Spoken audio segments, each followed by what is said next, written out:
How's it going? My name is Andrew Ferris, and it is my job at the company that I work at, 400, to grow brands online. And one of the main tools we're using to do that is Facebook ads. Like a lot of DNVBs right now, Facebook ads represents a huge portion of our customer acquisition. And so at my company, we own 3 brands, and as I seek to grow those brands online with Black Friday, Q4, all fast approaching, one of the most important things that I'm trying to do right now for our businesses is grow owned audiences. As much as possible, I want to stop paying for audiences that I'm talking to.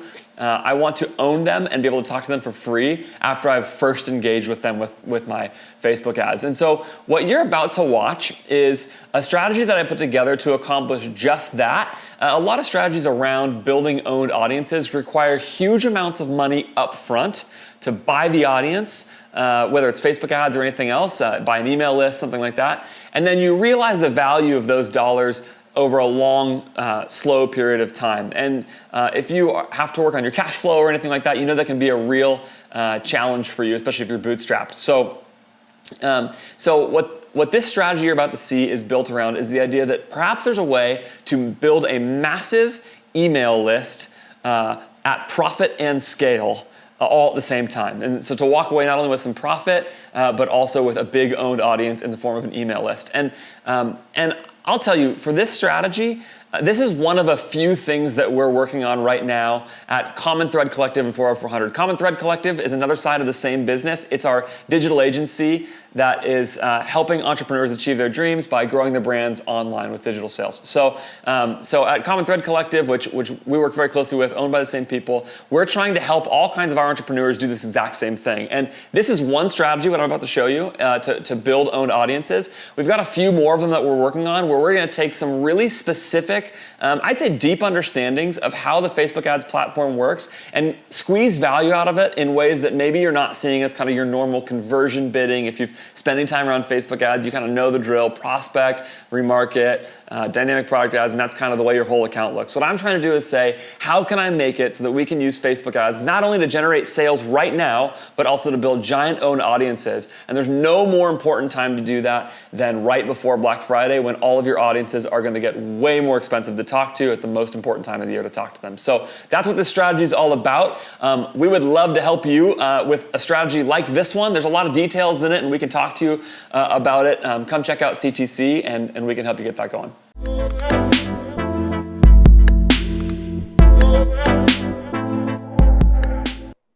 Thanks, Taylor. This is a very, very fun event to be at. I know I speak for all of our team, and I just say thanks for coming and for hanging out with us. You never know when you put on an event if it's just going to be you and your team there, ultimately, no matter how much marketing you do and no matter how much you're professional marketers and should know better. But it's just awesome. So I know also I was standing in the back and watching some notes come out, and that's just so fun. Like nobody has all of the answers in all of this stuff, and we're all learning and picking up from each other. And I'll tell you, when I started with working with Taylor, I came from a totally non-marketing background. And so I still remember the first conversation I had about marketing with him. He was a fast-growing at Kalo. He mentioned earlier the silicone ring company. And it was very fast growing, and it wasn't funded. So you just kind of find whoever's around and put them into different positions in your company when that happens, you know? And so I was whoever was around at the time. And he sat down with me and said, okay, you've got a mind for numbers. We were in a fantasy baseball league together. And so that's how he knew that. And I kept beating him. And so then he understood. So anyway, so he said, I'm going to teach you digital marketing. And so we sat down in a Starbucks in a bank, and he said to me, okay, so here's how this works, right? Facebook ads and Google ads, you can use these tools to get customers into the funnel. And then when customers get into the funnel, you can use, and I stopped him and I said, what's the funnel? And that was like where my marketing knowledge started, right? And I still remember he grabbed a napkin and like showed, oh, people come in and then they buy stuff. So anyway, so that's kind of where it started for me. So it's just like, we've been there, like Taylor said, we've walked journeys in lots of different ways, whether it's like very fast growing companies and coming from lots of background with this to MBAs and analytics to all kinds of other stuff. And so please, when this is done, when this Q&A is done, if there's anything we can be helpful for, we're passionate about that. We really mean it. We really care about it, and we really want to help you. So yeah, so all that to say, thanks for being here. Just a little more on kind of my background and kind of what I do now. have been around. I'm going to move this so I don't have to keep looking back. I was the VP of Growth, Head of Strategy at CTC for a while. Like Taylor said, I moved over to our side of the business, 4x400. 4x400 owns and operates 3 different consumer goods brands right now, FC Goods, Slick Products, and Bamboo Earth in 3 very different spaces. This is my FC Goods wallet. The front of this here is made from a vintage baseball glove. The back of this is made from leather. So we sold a lot of these at Father's Day and are growing that company right now. That's been a lot of fun. Very, very different. Bamboo Earth is super clean organic skincare. Go buy some. And then the Slick Products is the company I want to talk about mostly tonight, which is wash products for off-road vehicles. So again, 3 completely different spaces. We did not pick them based on their overlap. We get no help from sharing audiences, influencers, collabs, none of that, which is dumb. We should have thought better about that. So I want to tell you tonight about what I think is my favorite Facebook ad strategy I have seen in a while, and I think has some of the most upside to take your account to a whole new level. I want to tell you from the outset, it assumes everything you just heard in those previous 2 talks. It assumes that you find the right influencers the right way. It assumes that influencers are primarily content creators, not content distributors, and that organic social you have to be really smart about to get value out of it. It also assumes that as you scale, anything you do in this situation, you should do it according to all the machine learning you can. And so that way you're relying on algorithms and robots and not your very faulty brain or my very faulty brain. Here's the core of the idea. The best way I currently know of to utilize influencers on paid social, once you've done everything that Nick said, basically, and you want to take it to another level, is to amplify giveaways with conversion optimized ads. The result, if you do it right, is that you will generate large volumes of cheap traffic, massive email list growth, and profitable ROAS all at the same time, which is pretty good. Those are all things that you want. A little background on what the brand is here. The brand is Slick Products, like I said, wash products for off-road vehicles, dirt bikes, ATVs, UTVs, that sort of thing. The customer then is a dirt bike rider, ATV rider, enthusiast level kind of people. It's used actually at the very top of the sport, and so we've worked with a lot of different influencers. That includes if you're any kind of a motocross or supercross fan, you know some of these names probably. Ricky Carmichael, who's the GOAT in motocross. He's the greatest motocross rider of all time. He's actually a partner in our company. And then also, among others, these guys, Austin Faulkner and Adam Cianciarulo, who are also pro riders. These are a few of the influencers we've done this with, and whose pages we've used. It's just not all of them, but that's a few of the main ones. I want to walk you through exactly what I'm doing in this in a few steps. So I want to start by showing you the exact giveaway funnel. And in this case, there's not really much tricky about it. It's pretty simple. You're going to start with your giveaway content, some piece of social content that is promoting some kind of a giveaway, and I'm going to show you that in a second. From there, you're going to send the customer to a landing page that's got an email capture up at the top, and then from there, you're going to enter them into an automated email flow. That is very simple, very standard way to do a giveaway. I'm going to walk you through it anyway, just in case you haven't seen this done. And then I'm going to show you how we take that and kind of turn it up to 11. So the giveaway content, I don't think we have sound, so I won't be able to show you this exactly. But this is Austin Faulkner, and I'm going to tell you outright, Austin Faulkner, we do have sound? Oh, all right, okay. So let's watch this. We don't have sound. What about it? That's right. Yeah, sure. Yeah, I'll repeat it. Thanks. And the thing is, I'm going to be better at it than Austin Faulkner is. What I want you to know from the outset here about Austin Faulkner is that he's pretty terrible on camera. And that's important to recognize, because I'm going to show you some results in a second, and you're going to realize how much more possibility there is if you can really dial some of this stuff in. Austin gives away 2 things: a signed jersey, an Austin Faulkner signed jersey, and that's the first thing he promotes in this video. The second thing he promotes is the Slick Products Ultimate Wash Kit, which is our very best product. That Slick Kit is everything you would need to wash your off-road vehicles and your car, all wrapped up into one thing. And so somebody's going to enter his giveaway.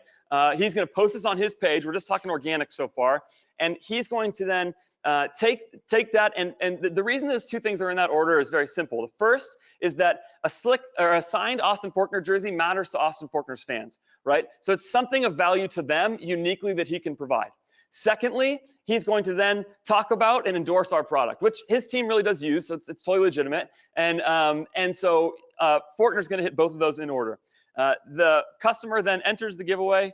Let's see, by clicking through On his case, I think he had a link tree on his post. We also promoted it, of course, on Slick's page as well, in both places.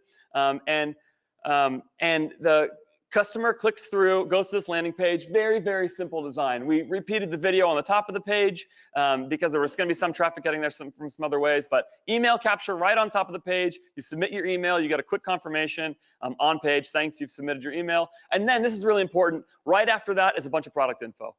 Because obviously, once we've gotten them to our page, we want to educate them about why Slick is good for them. It's pretty likely that if you're an Austin Faulkner fan, you ride something off-road somewhere. We have a product for you. And so we want to just kind of introduce people to that.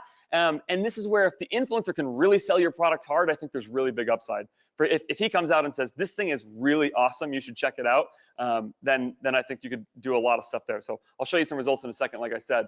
But yeah. So product info, don't forget to pixel the page, of course. If you're running Facebook ads, you should know to pixel the page because obviously you can remarket off of that audience. From there, automated email flow. This is the way we've done it so far. Again, I think there's a lot you could play with here. The first email that the customer is going to get back is a thank you for entering. Amazingly, people really want to know for sure that they entered. So I don't understand exactly why, but these emails always get opened at extraordinarily high rates. And so again, if you have somebody's attention, give them some product information as well, something like that in the email. From there, some more product information, that sort of thing. And if they haven't bought yet, especially maybe you come with a discounted offer, some kind of an offer. It doesn't have to be a discount. There's a lot of ways you could do it, but some kind of special offer there. After all of that, make sure somewhere you tell people you're going to announce the winner via email. Because that way when the email comes out and says, and the winner is as the subject line, they're going to open that one also. And again, they're going to open that at a very, very high rate. Cool. Can I get like a head nod saying everything is pretty clear so far? Even if it's not true, I would still appreciate that. Thanks. It's helpful when you're speaking. The first thing I want to show you is that this already works. It already works. Just as a way of using organic social, this already works. This is the Google Analytics for Slick products, just social traffic over the periods of time that we ran a few of these. What you can see here is that all of our spikes are from people entering these giveaways from social traffic. It's pretty hard. If somebody knows a better way to do this than me, awesome. Because I find it's very hard to actually use organic social to drive traffic. You can do a lot of other stuff with organic social. It's really good for your brand, really important. But it's hard, I think, to drive traffic. And so these spikes really mattered to us a lot. The only spike, this only spike that's not this one of these giveaways is a sale, and so that's the only way that we were getting traffic besides that in significant measure relative to our usual. A couple things here: 75% of the people who clicked through and got to that page gave me an email address, and then of that entire flow, we got about a 40% open rate on the email. So if you could do those things right, you can collect a lot of email addresses fast.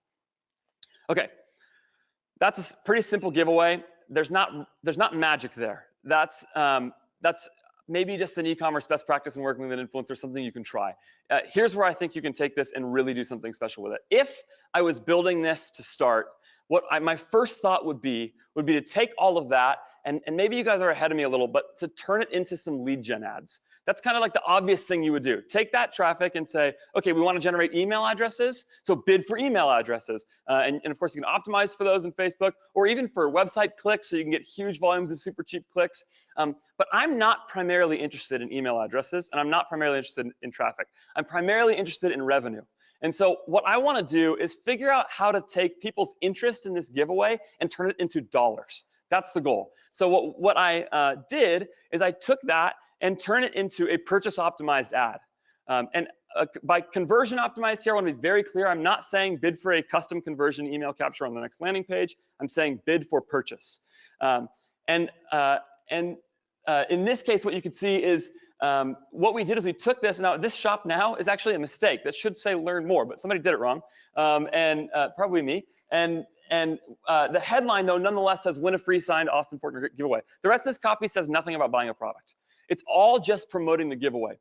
And what I thought might happen if we did this right, we plugged this into the exact same flow. So they're going to end up on the same landing page, and they're going to get the same exact email flow. Here's what I thought would happen. The sort of hypothesis that I was trying when I tried this idea was I could generate much cheaper traffic than I usually could with conversion optimized bidding. We've talked about CPMs rising and the challenge of doing that. Like when I look back to the ads I was running 4 years ago, like I still have those accounts. I sucked at this. I was so bad, and yet we made money hand over fist because CPMs were a quarter of the cost that they are now. And that's not the case anymore. Purchase optimized traffic is important, just regular kind of sell your product, the stuff that Savannah was showing earlier. You can make a lot of money doing that very, very well. But it's probably not going to be mostly based on getting really cheap traffic. And so my thought was, could I get a lot of traffic cheaper than usual? Because the customer doesn't know that I'm conversion optimizing. They just see win a free signed jersey, right? So I'm going to try and get them to click to go win a free signed jersey. And that's that. Secondly, I thought I could collect a lot of email addresses because, again, I'm going to qualify those email addresses by making sure they click through that page. They have to go actually enter it. And at the same time, it's just people are going to be excited about this kind of giveaway with all the cheap traffic I'm getting. If I'm converting a lot of that email address, is great. And the hope was that I could subsidize the traffic and the email addresses. And of course, the traffic also has remarketing value. I could subsidize all of that by getting just enough ROAS to get by, basically to make it worth continuing. Does that make sense? I could sort of get enough people to click through, and through my email flows and through my landing page, it's going to take them to the page. I'd convert enough of it to be willing to keep spending money on it. Because the problem with lead gen bidding a lot of the times is that if you've ever tried this strategy, it sounds awesome in theory to say, I'm going to collect a bunch of email addresses, and then within 15 automated emails, I'm going to convert them. And I've heard of people winning that way, but not very many. It's a pretty hard game.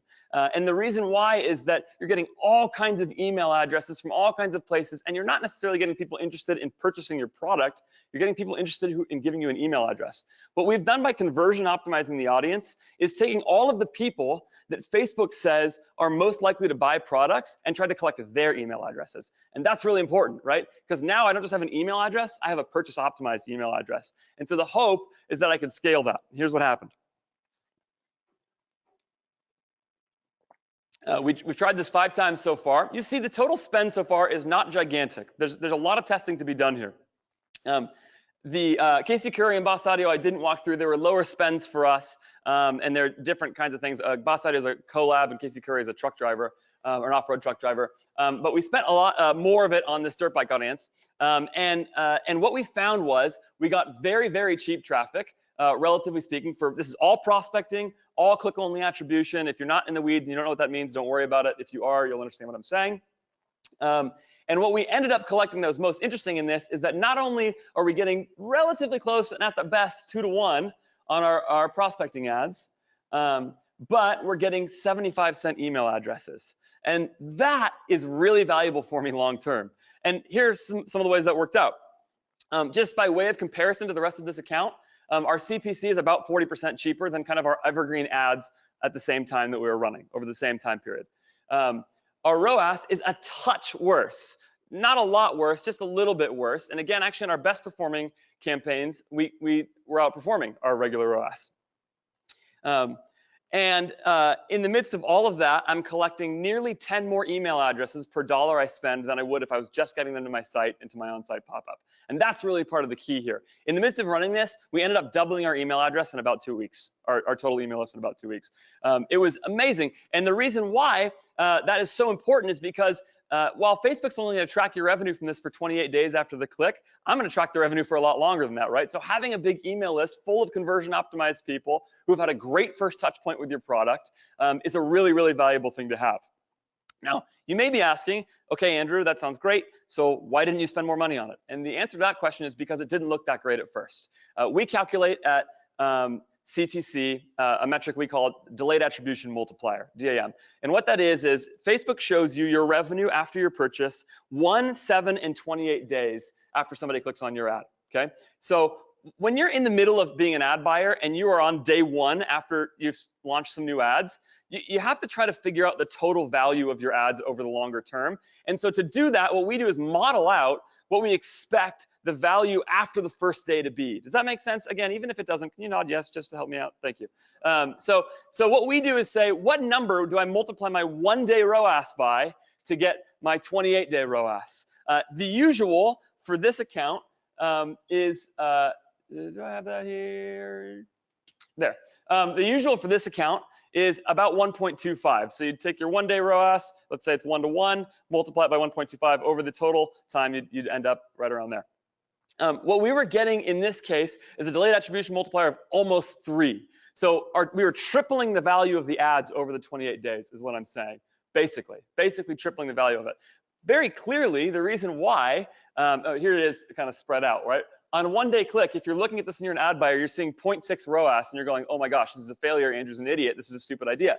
And then over 7 days, you're thinking the same thing. But over the full 28 days, the revenue looks pretty good. And the reason why, very simply, does somebody understand why immediately? Yeah. People are buying much later? Yeah, why? Because of the emails? Yeah, right, because we got a few of them to buy right away, but then we have their email address and we're collecting them at super fast rates, exploding our email list. And so then people are buying over that time and Facebook's tracking all of that up to 28 days. This counts no value past 28 days. And I promise you there's more value after 28 days. I promise you there is. And so in all of this, what I think we have ultimately is potentially a way to grow revenue very fast at some scale with the equity that you get from a serious influencer in your space, potentially, depending on how you do it, right? With large volumes of very cheap traffic and growing your email list very fast. There's work to be done on this, and so here's my challenge to you. Some of you guys, go try this. Try it a lot of different ways. Play with the email list, play with the content, or play with the email flow, play with the landing page, play with all of it. Try the offer differently, do a lot of different things. Somebody go figure this out, and then please tell me what you did once you made it work bigger. Thanks.